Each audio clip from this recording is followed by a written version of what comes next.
अतिवृष्टीमुळे कोल्हापूर जिल्ह्यात पूरस्थिती उद्भवली असून कोल्हापूर गगनबावडा मार्गावर पुराचं पाणी आल्यानं हा मार्ग वाहतुकीसाठी बंद करण्यात आलाय। गगनबावडा तालुक्यातील बोरबेट या गावात राहणाऱ्या कल्पना आनंदा डुकरे या 7 महिन्याच्या गरोदर होत्या।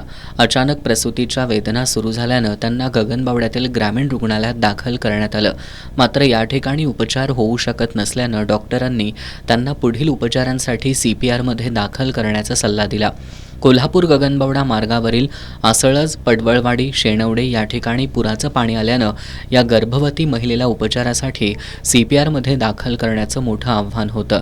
अशा परिस्थितीत निवडे प्राथमिक आरोग्य केंद्राकडील 108 रुग्णवाहिकेचे डॉक्टर स्वप्नील जमखाने आणि चालक सतीश कांबळे यांच्यासह नागरिकांनी कल्पना यांना स्ट्रेचरवरून पुराच्या पाण्यातून वाट काढत रस्ता पार केला।